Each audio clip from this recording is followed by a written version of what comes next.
This is Energy Perspectives, a weekly podcast produced in Guyana that delves into the developments unfolding in the world's fastest growing economy. Hi there, my name is Kiana Wilberg. I'm the CEO of the Guyana Energy Conference and Supply Chain Expo, and we're coming to you from day 3 of this incredible event that started on February 18th and will conclude tomorrow, February 21st, at the Marriott Hotel.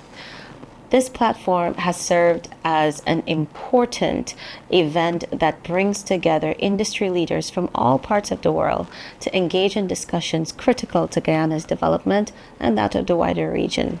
I'm pleased to have as one of our honored guests today, Mr. Ignacio Rooney, Senior Director at Mackenzie's Upstream Consulting and Carbon Management Team. Sir, welcome to our program. Thank you so much for being here. Well, please, thank you very much for the invitation. As you just said, these have been incredible days and an incredible event, so congratulations on Thank you. Thank you so much, sir. I'll jump straight into our questions. Since the discovery of oil offshore Guyana in 2019, we have seen a string of sizable discoveries, totaling 4 to 6 alone in the Stabroek Block. With Guyana now interested in courting new companies to explore the basin, how can Guyana strategically attract these new companies while remaining competitive? Well, for sure. I mean, naturally, the rate of success and the size of the discoveries is incredible, right? So that is industry leading for sure, right?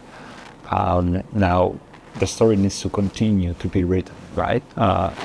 Perhaps the new assets, right, or what's going to be put on offer, right, maybe or maybe not related, right, to the Stabroek successes, right? So there are first exercise around tiering the assets or understanding how they correlate, which is the risk-reward equation, right, related to those assets, and offer something that is competitive, right, and attractive for investors.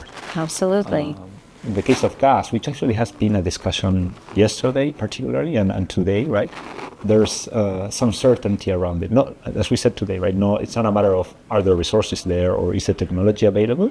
That is a matter more around how to monetize it, right? How much would the companies get returns, right, out of that commercialization? It's more of a monetization signal rather than resource availability. That's not the problem in Guyana, right? And lastly, I believe the point is around stability, right? I mean, offering stability to the companies that are already here will send also the right signals to the companies that are willing to come in the future, right? Because the present of those companies might be the present of the new companies in the future, right? So I believe they're going to have an eye on that also too.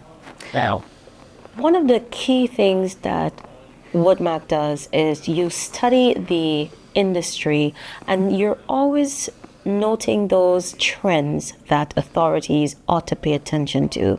For 2025, what would you say are the top 3 trends that our government should pay attention to? Well, I mean, but monitoring and actually in the uncertainty, right, that we are today, right? Mm-hmm. Sometimes has to be with a foot on the present and also with a foot on the future. I don't know, trying to anticipate those, what may happen, right? So, I mean, monitoring the energy transition, that's something that we all do right now. It's hard to say, right? Because, okay, how do you monitor the energy transition, right? Which are the things that there's no indicator, right? That you say, okay, that's fast or that's slow. Yeah. But there's important points around technology adoption and penetration of new fuels, breakthroughs, right, in certain industries on how work is done or how the technologies are incorporated to ways of working, might already start giving some indicators, right, on how the energy transition is unfolding, right? And as we discussed today, that may have its implications on the different scenarios, right, on how energy demand would unfold under those different paths or paces of evolution of the energy transition, right? I believe also for Guyana, it's important, or for every country, right? But I mean, it's important to be aware on how competitive, right, the country is relative to other basins, other places that may be competitors in the global supply field, right? So it's about this risk-reward equation that we saw in the previous time. It's also important today, right? Knowing that companies, right, that have they have an available budget, right, that competes, right, for opportunities, right? how to allocate that capital and still remaining attractive to attract that capital to Guyana. And probably lastly, it's about, as the industry is growing, right, it's also striking that balance between local development, local content, and the pace at which the industry expects to unfold, right? And also making sure that the development is also fed, right, at the country level, and it's part of that growth of the industry. Indeed. Thank you for that. Now, WoodMac has also been following the Guyana market. Can you say, how does this group view this relatively new oil producer? And are there any unique or strategic advantages we have when compared to others? Yes, as you said at the beginning, right, we've been doing work in the Guyana basin for a few years now, since the beginning, right? I mean, we've been working with regulators and with E&P companies, right?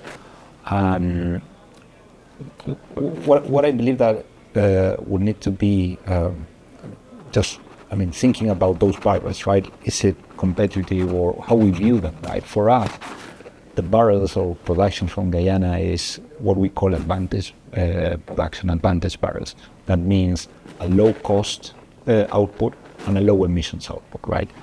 Those are the characteristics that we believe that are going to make barrels advantage in the future energy supply mix, right? Right.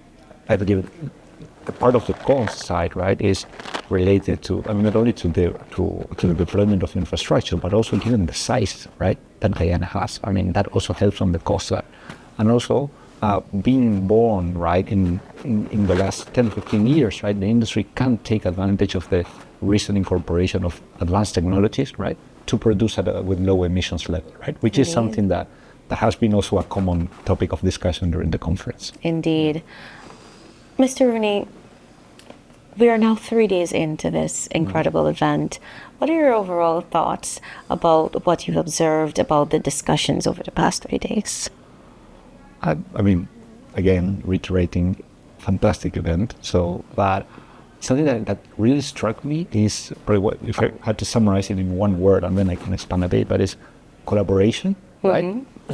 It's, I mean, first thing is, I mean, people coming together into one place, so they're doing something together, right? So they are thinking about ideas, right? But I believe that collaboration was at a country level even, right? What we saw here, we have representatives of Suriname, representatives of Trinidad. So that is also important.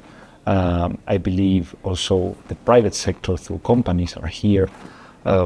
Perhaps the important thing here is, well, no, not important, but one of the ideas here is, which is that path going forward, right, for the industry in Guyana, right? And perhaps different people may have a small piece of that in their mind, right? But we need to come here, surface it, discuss, and then find which could be that correct path going forward. So, in all, I believe this event is a great, as you said, a great platform for that, right? For that exchange of ideas. And I look forward to staying connected, right? And hopefully being part of these events in the future. Thank you so much, Mr. Rooney. It's been a pleasure having you on our program, and we do look forward to engaging you during the remainder of this event. So thanks once again. To our audience, as usual, we look forward to bringing you more insights from those thought leaders visiting Guyana for this incredible event. So stay tuned. We have more insights for you. Thank you for listening to the Guyana Energy Perspectives podcast. Listen to us on Spotify, Apple, or wherever you get your podcasts.